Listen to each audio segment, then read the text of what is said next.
नमस्कार। सरकारी नौकरी में अनुशासन, ये शब्द सुनने में जितना सीधा लगता है उतना है नहीं। आखिर इसका असली मतलब क्या है? आज हम इसी सवाल की तह तक जाएंगे और समझेंगे केंद्र सरकार के कर्मचारियों पर लागू होने वाले सीसीए नियम 1965 को, जो इस पूरे सिस्टम की बुनियाद है। तो सवाल उठता है कि अगर सरकारी सेवा में कोई नियम तोड़ता है तो होता क्या है। देखिए, इसका जवाब किसी की मनमर्जी पर बिल्कुल नहीं छोड़ा गया है। इसके लिए एक बहुत ही तय और व्यवस्थित प्रक्रिया है। तो चलिए देखते हैं कि यह प्रक्रिया आखिर है क्या। और इस सवाल का जवाब हमें मिलता है 1965 के सेंट्रल सिविल सर्विसेज रूल्स में। ये समझिए कि ये सरकारी कर्मचारियों के लिए जवाबदेही की ऑफिशियल रूल बुक है। और इस रूल बुक का सबसे अहम हिस्सा है रूल 11, जो बताता है कि गलती होने पर किस किस तरह के दंड दिए जा सकते हैं। अच्छा, अब इस पूरे विषय को आसानी से समझने के लिए हमने इसे 6 हिस्सों में बांटा है। सबसे पहले बात करेंगे जवाबदेही की नियम पुस्तिका की। फिर देखेंगे छोटे बनाम बड़े दंड क्या हैं। इसके बाद वेतन पर इसका क्या प्रभाव पड़ता है वो समझेंगे। फिर करियर बदलने वाले परिणाम पर नजर डालेंगे। कुछ जानने योग्य प्रमुख नियम भी हैं। और आखिर में बात करेंगे अनुशासन और अनुपातिकता के सिद्धांत की। तो चलिए शुरू करते हैं पहले खंड से, जवाबदेही की नियम पुस्तिका। नियम 11 की शुरुआत ही इस लाइन से होती है कि कोई भी दंड अच्छे और पर्याप्त कारणों के बिना नहीं लगाया जा सकता। अब ये जो दो शब्द हैं ना, अच्छे और पर्याप्त कारण, ये बहुत ज़रूरी हैं। ये इस बात पर जोर देते हैं कि ये पूरी प्रणाली सबूत और एक तय प्रक्रिया पर आधारित है, मनमानी पर नहीं। चलिए अब दूसरे खंड पर आते हैं, छोटे बनाम बड़े दंड। ये नियमों का सबसे पहला और सबसे ज़रूरी बंटवारा है। तो देखिए, यहाँ पर दो तरह के दंड साफ साफ बताए गए हैं। एक तरफ है माइनर पेनल्टीज, यानी छोटे दंड, जैसे कि निंदा करना, प्रमोशन रोक देना या वेतन वृद्धि रोकना। इनका मकसद होता है सुधार करना। दूसरी तरफ है मेजर पेनल्टीज, यानी बड़े दंड, जैसे कि अनिवार्य सेवानिवृत्ति, सर्विस से हटाना या बर्खास्त कर देना। इनका असर सीधा सीधा करियर पर पड़ता है। मतलब कोई भी अनुशासनात्मक कार्रवाई इन्हीं दो में से किसी एक कैटेगरी में आएगी। अब आगे बढ़ते हैं और देखते हैं कि इन दंडों का वेतन पर क्या असर होता है।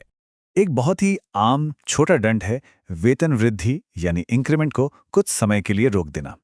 चलिए एक उदाहरण से समझते हैं कि 6 महीने के लिए एक वेतन वृद्धि रोकने का असल में क्या मतलब होता है। तो यहां देखिए, मान लीजिए दंड से पहले वेतन था 50,500 रुपए। अब जब 6 महीने के लिए दंड लगा तो वेतन उतना ही रहा, जो इंक्रीमेंट मिलना था वो नहीं मिला, और दंड खत्म होने के बाद वेतन बढ़कर 52,000 हो गया। मतलब इंक्रीमेंट तो मिल गया, लेकिन ध्यान देने वाली बात यह है कि उन 6 महीनों का जो नुकसान हुआ उसका कोई एरियर या बकाया नहीं मिलता, वो पैसा गया। एक और दंड है आर्थिक नुकसान की वसूली। मतलब अगर किसी की लापरवाही से सरकार को कोई पैसों का नुकसान हुआ है तो उस नुकसान की भरपाई उसी कर्मचारी से की जा सकती है। और एक जरूरी बात, पहले कुछ सीमाएं थीं, जैसे बेसिक पे का 1/3 ही वसूल सकते थे, लेकिन अब वो नियम उतने सख्त नहीं हैं। अगर जरूरत पड़े तो पूरा का पूरा नुकसान भी वसूला जा सकता है, भले ही उसमें समय लगे। तो ये तो थे वो दंड जिनका असर वेतन पर होता है। अब आते हैं चौथे खंड पर, करियर बदलने वाले परिणाम, यानी वो बड़े दंड जो किसी के करियर की दिशा ही बदल सकते हैं। इनमें मुख्य रूप से ये 4 दंड आते हैं: अनिवार्य सेवानिवृत्ति, सेवा से हटाना, सेवा से बर्खास्तगी और निचले पद या ग्रेड पर पदावनति, यानी डिमोशन। ये सभी बहुत गंभीर हैं और इन्हें गंभीरता के क्रम में ही रखा गया है, और हर एक का नतीजा दूसरे से अलग और ज्यादा गंभीर है। अच्छा, अब यहाँ सेवा से हटाना यानी रिमूवल और बर्खास्तगी यानी डिसमिसल के बीच का फर्क समझना बहुत जरूरी है। अगर किसी को सर्विस से रिमूव किया जाता है तो वो भविष्य में फिर से सरकारी नौकरी के लिए अप्लाई कर सकता है, लेकिन अगर किसी को डिसमिस किया जाता है तो ये आमतौर पर भविष्य में किसी भी सरकारी नौकरी के लिए एक अयोग्यता बन जाती है। मतलब डिसमिसल सबसे बड़ी सजा है। और डिमोशन को लेकर भी एक बहुत जरूरी नियम है। सुप्रीम कोर्ट ने भी ये साफ किया है कि किसी भी कर्मचारी को ऐसे पद पर डिमोट नहीं किया जा सकता जिस पर उसने पहले कभी काम ही ना किया हो। ये एक तरह का सेफगार्ड है ताकि सजा तर्कसंगत हो, बेतुकी नहीं। चलिए अब 5वें खंड पर आते हैं, जानने योग्य कुछ प्रमुख नियम। सिर्फ दंडों की लिस्ट ही नहीं, बल्कि कुछ और भी प्रक्रियात्मक बातें हैं जिन्हें समझना बहुत जरूरी है। एक बहुत आम कंफ्यूजन होता है चेतावनी यानी वार्निंग और निंदा यानी सेंसर को लेकर। तो देखिए, वार्निंग एक अनौपचारिक चीज है। ये बस एक तरह की सावधानी बरतने की सलाह है जो लिखित या मौखिक हो सकती है। इसे सजा नहीं माना जाता। लेकिन सेंसर नियम 11 के तहत एक बाकायदा औपचारिक दंड है जिसके लिए पूरी प्रक्रिया का पालन करना होता है और यह सर्विस रिकॉर्ड में भी दर्ज होता है। अच्छा, अब अगर किसी पे एक से ज्यादा दंड लग जाए तो क्या होगा? नियम बहुत सीधा है। मान लीजिए एक सजा पहले से चल रही है और उसी बीच एक दूसरी ज्यादा गंभीर सजा दे दी जाती है, तो जो ज्यादा गंभीर सजा है वो तुरंत लागू हो जाएगी और जब वो गंभीर सजा खत्म होगी तब अगर पहली वाली सजा का समय बचा है तो वो फिर से शुरू हो जाएगी। मतलब हमेशा ज्यादा कठोर दंड को प्राथमिकता दी जाएगी। तो अब आते हैं हमारे आखिरी और छठे खंड पर, अनुशासन और आनुपातिकता।